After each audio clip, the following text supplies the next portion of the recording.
The difference in price between entry-level and high-end GPUs is one that's only grown and grown over the last few years. Nvidia's RTX 5090, for example, is a whopping $1,750 more expensive than their cheapest RTX 5050, and the last generation's RTX 4090 represented a gap of around $1,300 compared to the cheapest card in its generation, the RTX 4060. When you compare that to the RTX 20 series, which had just $650 difference between the highest and lowest end cards, it's clear that the number of price points has grown and grown, and the top end cards have only got more expensive. But the question I really want to answer is, do you actually need to spend all that much on a GPU? And what is the real visual difference between a card that costs $250, $500, and $1,000? And is the $1,000 card really 4 times more GPU than its $250 counterpart? Let's dive into it after a quick word from today's video sponsor. Corsair Custom Labs is here and supports a wide range of products and components, now including PC memory. Simply choose your desired Vengeance RGB configuration of speed and capacity and pick from one of the amazing custom designs. Whether you're into sci-fi or this amazing variation of cherry blossom, there's a myriad of options to pick from. You can match your peripherals with the same Custom Labs design too for a fully unified gaming setup, and even configure multiple product designs at once with live renders. Learn more about Corsair Custom Labs and check it out for yourself at the first link in the description below.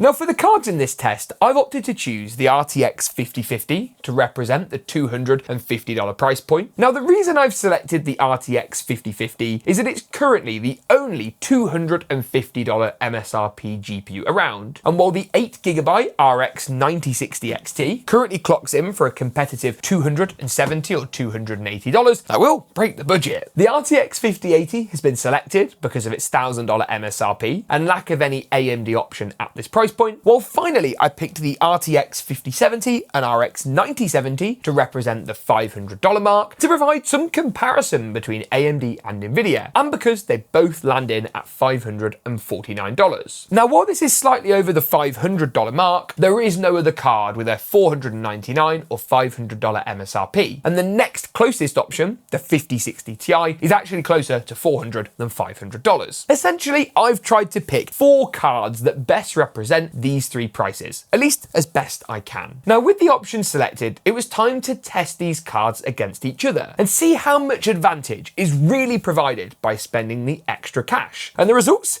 It might surprise you. Now our testing was done with 32 gigs of RAM and a 9800X3D to keep things fair across the board. And we tested at 1440p and 4K to give results that were directly comparable across all 4 cards, with a mix of rasterization, ray tracing, DLSS, FSR, and more. Starting off with Marvel's rivals at 1440p high rasterization, and the RTX 5050 clocks in with a surprisingly impressive 54 frames per second on average. I remember when the big target for gaming PC builds, especially those on the budget end of the spectrum, was that magical 60 FPS figure. So to see Nvidia's RTX 5050 field a result so close to this at 1440p was actually pretty impressive. Tune down to 1080p and you'll naturally break well past this barrier on the RTX 5050. I just thought it was quite impressive at 1440p. Now move up to the $500 tier GPUs, as I'm calling them, the RTX 5070 and RX 9070, and the frame rate skyrockets at equivalent settings to 126 and 132 frames per second respectively. This represents an increase of well over double, showing how performance and price in this particular instance are scaling really nicely. At the top end of the spectrum, the RTX 5080 clocks in a more modest improvement, adding just 24 frames per second on top of the $500 card's total averages, while at 4K the RTX 5050 unsurprisingly can't really cope with a rather choppy 33 frames per second, while the $500 class cards in the RX 9070 and RTX 5070 fare better at 66 and 61 frames per second respectively. It's here where the RTX 5080 really starts to come good, with an impressive 99 frames per second that pushes into a much more playable realm when compared to the $500 class 5070 and 9070 GPUs. Move into an environment where upscaling is involved and things get even more interesting. Upscaling, for those of you that aren't aware, is when a GPU renders renders out at a lower resolution than your target. Let's say you're gaming at 4K and it renders your title at 1440p. It then uses the power of AI and machine learning to upscale the image back to the target resolution, in this instance 4K. This basically gives you the frame rate advantage of the low resolution, where there are less pixels to render and as such more frame rate can be delivered, while retaining lots of the image quality related advantages that you would see at those higher resolutions. For Nvidia, this is called DLSS, for AMD it's called FSR, and for Intel it's XeSS. With 4K as the target output resolution and DLSS and FSR set to the quality preset, the least aggressive version if you will, and the results are certainly surprising. This is with initially no frame generation enabled, but more on that in a second. The RTX 5050 manages a frankly insane 50 frames per second at 4K high, while the RTX 9070 and RTX 5070 deliver around 95 frames per second on average each. The top end RTX 5080 pushes this to 127 frames per second on average, showing its firepower at the top, but once again demonstrating a much smaller uplift than one might expect given its price premium. Remember, it's twice as much as a $500 tier GPU and 4 times as much as a 5050. Turn on frame generation, that's where the GPU adds generated frames between the real frames, and the RTX 5080 pushes up to nearly 200, while the RX 9070 beats out the 5070, and the RTX 5050 manages a bonkers 69 frames per second, albeit with very low 1 and 0.1% figures. Now, some people will call this fake frames, while some see it as a useful way to increase performance. The thing to note here though is that AMD currently only support adding 1 generated frame between each pair of real frames, where Nvidia can push this up to a maximum of 3. That would, if enabled, put the RTX 5080 and 5070 miles above the competition, but I wanted to keep things fair and like for like in this video. Upscaling at 1440p in Marvel's Rivals represents a fairly similar story. AMD's 9070 sees impressive gains with frame generation, actually beating out the RTX 5080, while the RTX 5050 again delivers an impressive looking average, but with poor 1 and 0.1% lows. Now, the reason the lows get progressively and more obviously worse on cheaper GPUs is because they have a smaller pool of real frames to work with. This occurs because the generated frames are generated using the frames rendered initially by the GPU itself, and the less frames it has to work on, the less frames to build on, the more stuttering and frame loss you'll see. There's just less data. It's for this reason you should always look further than just the average frame rate, as there's often a lot more to the story. Now, to really break this down, we've compared frame generation at equal settings on the 9070 and 5070 in Marvel's Rivals. Slowing the clip down does show you on the 9070 that we do see some slightly weird distortion, especially with things like text and progress bars in area of high activity. The 5070 does a better job of controlling this generally speaking, but you see this more pronounced on both GPUs in areas of high motion. Now, you don't really notice it too much while gaming, but it is there. In F1 2025, back in the land of rasterization, you'll be glad to hear. Rasterization, of course, standing for standard GPU rendering with no upscaling or generated frames, and the RTX 5050 shows an incredibly impressive 81 FPS on average at 1440p using the ultra high preset. The RTX 5070 and 9070 clock in with a solid 217 and 170 FPS, while the RTX 5080 sits at the top on 220 frames per second at 1440p ultra high. At 4K high, the RTX 5050 is basically out of the picture, becoming a slideshow, while admittedly the 9060 XT does perform a little better if we're willing to bend the rules of the $250 budget. The RTX 5080 leads the way on 149 FPS, the 9070 on 129, and the RTX 5070 on 97. Turn on ray tracing and the picture does change a little, with the RTX 5080 clocking in at 142, the 9070 at 118, and the 5070 at a closer this time 98 FPS, while the RTX 5050 understandably struggles to hold up with ray tracing enabled. Add frame generation into the equation, and Nvidia do pull ahead across the board. At 1440p on the ultra high preset, the 5080 pulls in over 200 frames per second, the 5070 pulls significantly ahead of the 9070, while the 9060 XT pulls levels in a respectable but modest 73 frames per second. Move up to 4K and the RTX 5080 still breaks through the triple-digit FPS mark, with the 5070 falling at 85, 9070 at 63, and 9060 XT and 5050 understandably in no man's land at this top resolution. Interestingly, if you look at the 5050 and 9060 XT at 4K, it demonstrates just how inadequate the frame rate data is to actually enable FrameGen to work effectively. You get crazy artifacts and stuttering on both the 5050 and worse the 9060 XT, something which does underline, albeit in an extreme demo, how frame generation is reliant on a solid pool of frames in the first place. Move up to the RTX 5070 and RX 9070, and while a lot of the artifacting does disappear, the 5070 still shows some peculiar behavior, especially around the wheels of the car in this F1 demo. Again, neither of these cards are primarily 4K GPUs, but it just goes to show that 70-60 frames per second might not be all it seems. In Indiana Jones though, we do see a really positive impact from technologies like frame generation, DLSS, FSR and ray tracing. On the left is the RTX 5070 at 1440p high rasterization. Frame rate's good and the scene looks nice. On the right is the RTX 5070 at 1440p high, but with DLSS on quality, FrameGen on 2x and ray tracing set to high. Despite the frame rate being lower, we actually see a nicer visual experience with frame generation in DLSS offsetting the performance impact of ray tracing, and we actually see a reduce in things like artifacting and an increase in detail. Take this scene for example. In the distance, the trees and the bricks are actually clearer on the RTX 5070 when DLSS and FrameGen are enabled, having the opposite impact to what we saw in F1. This does come at the impact of latency. We're seeing around 20 versus 40 milliseconds on the two demos. Not a huge problem in an RPG title, but obviously in a first-person competitive shooter, it's more of an issue. Now, DLSS 4 does also come with what Nvidia call their ray reconstruction, and if we actually take a look at this test with ray reconstruction enabled, image quality goes a step further, and I do think it makes a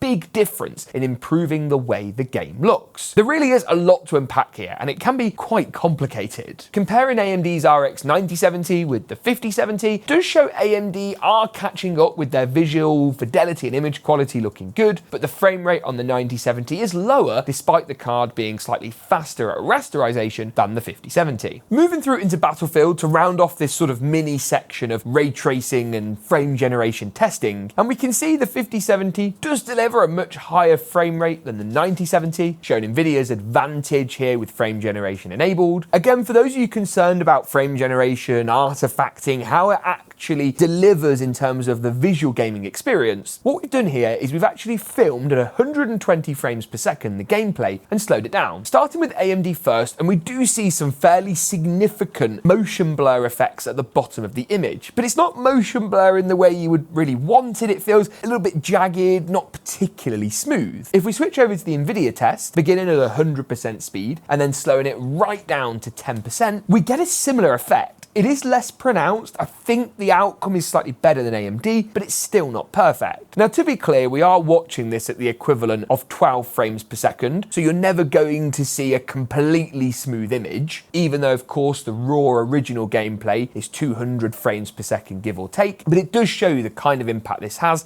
even if it helps with frame rate. Now, moving through to see how this looks on a cost per frame basis, and it isn't surprising to see the 9060 XT 8GB the cheapest and best value on a cost per frame basis. But what is encouraging is that our mid-range $500 GPUs, the 9070 for example and the 5070, both represent decent value for money. In Cyberpunk at 1440p high rasterization, the 9070 actually represents a lower cost per frame than the $250 RTX 5050. Tune up to 4K and it's a pretty similar story, this time the 5070 and 9070 beating out the 5050 on a cost per frame basis, showing arguably how good value the $500 cards are, or conversely, how poor value the 5050 is. While in Marvel's Rivals at 1440p high rasterization, we see the 9060 XT and 9070 again represent good value for money, with the 5050 lagging behind and the 5080 charging a more understandable and excusable price premium for its high-end performance. Tune up to 4K high and the RTX 5050 does regain some ground, but still comes second best to the 9060 XT. So then, where does this leave us? And going back to the question I asked at the start of today's video, what is the difference between a $250, a $500 and a $1,000 GPU? The honest answer is quite a lot. It's clear that that $500 mark is the sweet spot, and not only represents good value for money on a cost per frame basis, but represents great performance, especially when compared to those low-end GPUs. At that mid-range and low end, getting the kind of frame rate uplift a 5070 will offer you when compared to a cheaper 5050 or 9060 XT can be the difference between your game being just about playable and an actually enjoyable experience. It's also interesting to see the RTX 5080 represent fairly good value for money, especially when you consider its complete lack of competition. Does it make me happy that the 80 tier GPU that once cost $400 or $500 now sells for over $1,000? Not particularly, but until AMD can apply pressure to Nvidia at the high end, I wouldn't expect this to change too much. Hopefully you guys enjoyed today's video and a slightly deeper delve into ray tracing and frame generation from an image quality and not just a frame rate point of view. I'll link all the cards mentioned today in the description below. Thanks for watching, and as always, we'll see you in the next one.